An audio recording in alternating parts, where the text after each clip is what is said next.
সুপ্রিয় দর্শকবৃন্দ, আমাদের আজকের ভিডিওতে স্বাগত। আজকের এই ভিডিওতে আমরা আলোচনা করব জ্যোতিষশাস্ত্র অনুযায়ী মা লক্ষ্মীর প্রিয় গাছগুলি সম্পর্কে। এই গাছগুলি বাড়িতে লাগানো হলে মা লক্ষ্মীর কৃপা লাভ করা যায় এবং বাড়িতে সমৃদ্ধি ও সুখ সমৃদ্ধি আসে। তাই ভিডিওটি শেষ পর্যন্ত দেখুন এবং জানুন কোন গাছগুলি আপনার বাড়িতে লাগাতে হবে। আসুন শুরু করা যাক আজকের এই আকর্ষণীয় আলোচনা। মা লক্ষ্মীর প্রিয় গাছ তুলসী গাছ। তুলসী গাছকে মা লক্ষ্মীর প্রিয় গাছ বলা হয়। তুলসী গাছ বাড়িতে লাগালে সংসারে সুখ শান্তি এবং সমৃদ্ধি আসে। তুলসী পাতা পবিত্র এবং তা ধর্মীয় কাজেও ব্যবহার করা হয়। তুলসীর উপস্থিতি বাড়ির পরিবেশকে শুদ্ধ করে এবং নেতিবাচক শক্তি দূর করে। আকন্দ গাছ। আকন্দ গাছকেও মা লক্ষ্মীর প্রিয় মনে করা হয়। এই গাছটি বাড়ির প্রবেশদ্বারের পাশে লাগানো উচিত। আকন্দ গাছের উপস্থিতি ধনসম্পত্তি বৃদ্ধি করে এবং সকল প্রকার বাধাবিঘ্ন দূর করে। এটি বাস্তু দোষ দূর করতে সাহায্য করে। মেথি গাছ। মেথি গাছকে মা লক্ষ্মীর প্রিয় গাছ বলে মনে করা হয়। মেথি গাছ বাড়িতে লাগানো হলে সংসারের অর্থনৈতিক সমস্যা কমে যায় এবং সুখশান্তি বৃদ্ধি পায়।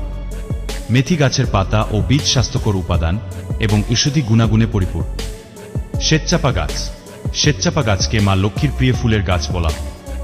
এই গাছ বাড়িতে লাগানো হলে পরিবারের সদস্যদের মধ্যে ভালো সম্পর্ক বজায় থাকে এবং পরিবারের সকলের মঙ্গল হয়। শ্বেতচাপার সুন্দর সুবাস ও সৌন্দর্য বাড়ির পরিবেশকে সুন্দর করে তোলে। মণিমঞ্জরি গাছ। মণিমঞ্জরি গাছ বা কর্ণফুলা গাছ মা লক্ষ্মীর প্রিয় গাছ। এই গাছ বাড়িতে লাগালে মা লক্ষ্মীর কৃপা লাভ করা যায় এবং পরিবারের সুখ ও সমৃদ্ধি বৃদ্ধি পায়। মণিমঞ্জরির পাতা ও ফুল উভয় পবিত্র এবং ধর্মীয় কাজে ব্যবহৃত হয়। গাছ লাগানোর নিয়ম। যখন এই গাছগুলি বাড়িতে লাগানো হয় তখন কিছু নিয়ম মেনে চলা উচিত।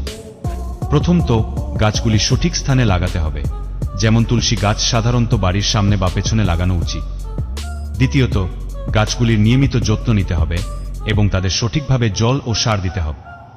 আশা করি এই ভিডিওটি আপনাদের জন্য তথ্যবহুল হয়েছে। জ্যোতিষশাস্ত্র অনুযায়ী এই গাছগুলি বাড়িতে লাগানো হলে মা লক্ষ্মীর কৃপা লাভ করা যায় এবং সংসারের সুখশান্তি বৃদ্ধি পায়। তাই দেরি না করে আজই এই গাছগুলি আপনার বাড়িতে লাগান এবং মা লক্ষ্মীর কৃপা লাভ করুন। যদি এই ভিডিওটি আপনাদের ভালো লেগে থাকে তবে লাইক করুন, শেয়ার করুন এবং আমাদের চ্যানেলটি সাবস্ক্রাইব করুন। নতুন নতুন ভিডিও পাওয়ার জন্য বেল আইকনটি প্রেস করতে ভুলবেন না। ধন্যবাদ। দেখা হবে পরের ভিডিওতে।